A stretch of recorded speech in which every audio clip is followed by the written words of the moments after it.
दक्षिण भारत का इतिहास लिखना जिस वंश के बिना मुमकिन नहीं, उस वंश से उत्तर भारत के बहुत कम लोग सही तरीके से वाकिफ हैं। इस राजवंश ने बंगाल से लेकर दक्षिण भारत और सुदूर दक्षिण के दूसरे देशों तक राज किया। 1900 साल तक राज करने वाले इस वंश के राजाओं के दौर में प्रशासन और स्थापत्य से लेकर तमिल भाषा तक को नई ऊंचाइयां मिली। एक तरफ जहां पल्लव और पांड्य में मनमुटाव था, वहीं दूसरी ओर इन्होंने चोल वंश के संस्थापक विजयालय को सबक सिखाने की ठानी। सेनापति, सभी सैनिकों को तैयार करो, हम अभी चोलों पर आक्रमण करने के लिए निकलेंगे। पर महाराज, हम लड़ किसके लिए रहे हैं? मुझे अच्छे से पता है सेनापति, और याद रखो, इस समय हमारे लिए यही फायदेमंद है कि हम पल्लवों के साथ मिल जाएं, तभी हम इन चोलों का सामना कर सकते हैं। पांड्य सेना तंजावुर के पास कावेरी के उत्तरी किनारे पर पहुंच गई और चोल पुनरुत्थान अल्पकालिक दिखाई दिया। विजयालय इस बिंदु तक कई लड़ाइयों का एक अनुभवी बूढ़ा हो गया था। समय के साथ साथ विजयालय की दशा और खराब होती जा रही थी। बुढ़ापा सर चढ़कर बोल रहा था। ऐसे में साम्राज्य के लिए जरूरी था कि एक अच्छा व्यक्ति उनका निर्देश करे। अरे, मुझे तो लगता है कि अब महाराज को अपने बेटे को ही राजपाट सौंप देना चाहिए। बुढ़ापे में क्या ही करेंगे। अरे जाने मुझे ऐसा क्यों लगता है कि महाराज को सत्ता का लालच है और महाराज चाहते ही नहीं है कि कोई और राजगद्दी को संभाले। अरे, इंसान का मरना एक दिन तय है, उसी तरह हर चीज पर आपका अधिकार एक समय सीमा तक ही होता है। जब आप ही नहीं होंगे तो आपका अधिकार कैसे हो सकता है किसी भी वस्तु पर? हाँ, पर उन्होंने इस राज्य की नींव रखी थी, उन्हें बहुत मोह है। उन्हें लगता है कि उनके सिवा कोई इस राज्य को सुचारू रूप से नहीं चला सकता। धीरे धीरे पूरे साम्राज्य में यही बातें होने लगेंगी। अब समय आ गया है, राजकुमार को राजगद्दी सौंप देनी चाहिए। लेकिन कहीं ना कहीं विजयालय को यह बात थोड़ी खटक रही थी। उसने कभी हार का मुंह नहीं देखा था। उसे राजा बनना बेहद प्रिय था। विजयालय को परकेसरी वर्मन की उपाधि दी गई थी। महाराज, अब आपको कैसा महसूस हो रहा है? क्या आपको सांस लेने में तकलीफ हो रही है?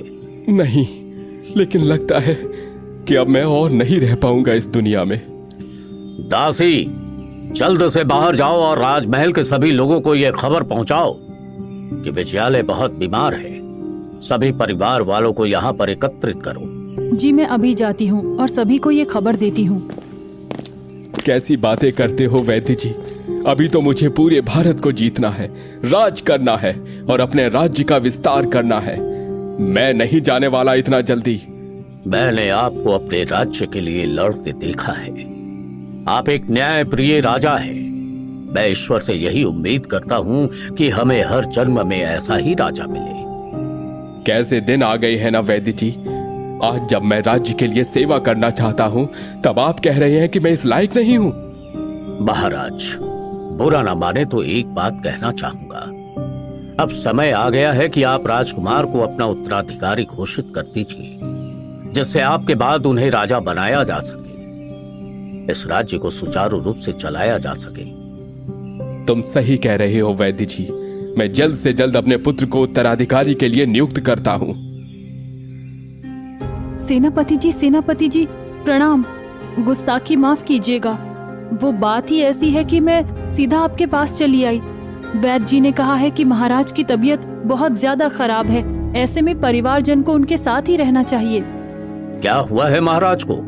सैनिकों, महल के बाहर पहरे बढ़ा दो। महाराज के पास सुख सुविधा की कमी नहीं होनी चाहिए। और प्रजा में ये बात फैला दो कि राजा की तबीयत सही नहीं है। सभी लोग उनके लिए दुआ करें। आओ सेनापति, आओ। देखो ये वैद्य जी क्या कह रहे हैं कि अब मैं ये सब नहीं संभाल सकता। अरे तुम ही समझाओ।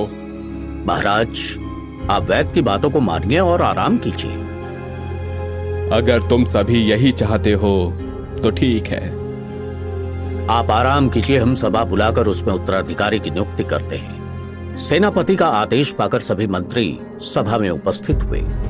मैं आप सभी मंत्रियों को यह सूचित कर देना चाहता हूं कि महाराज की तबीयत बहुत ज्यादा खराब है और आसपास के जितने भी राज्य हैं, जो भी आप लोगों के अंतर्गत आते हैं, वहां पर आपकी जिम्मेदारी और भी ज्यादा बढ़ जाती है। और जब तक महाराज स्वस्थ नहीं हो जाते, तब तक उनके पुत्र यानी हमारे राजकुमार आदित्य प्रथम राज्य की जिम्मेदारी संभालेंगे। लेकिन सेनापति जी, आप ये कह तो रहे हैं कि राजकुमार जिम्मेदारी संभालेंगे, लेकिन क्या आपने महाराज से पूछा? मैंने महाराज से पूछा भी और उनकी आज्ञा भी ले ली, और उसी के बाद हम इस निर्णय पर जाकर के पहुंचे हैं। मुझे तो इसमें आपकी कुछ साठ गांठ लगती है सेनापति जी। महाराज के अस्वस्थ होने पर आप मुझ पर कोई भी आरोप लगा तो सकते हैं, लेकिन आपको भी पता है कि आपके आरोपों में बिल्कुल भी दम नहीं है। अगर आपको लगता है तो मैं गलत हूं, तो आप सभा में उपस्थित सभी लोगों की राय जान लें, उसके बाद किसी नतीजे पर पहुंचे।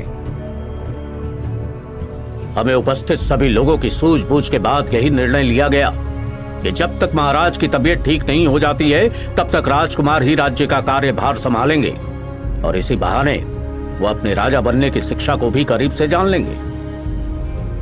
युवराज आदित्य प्रथम ने चोल साम्राज्य की रक्षा के लिए सेना की कमान संभाली।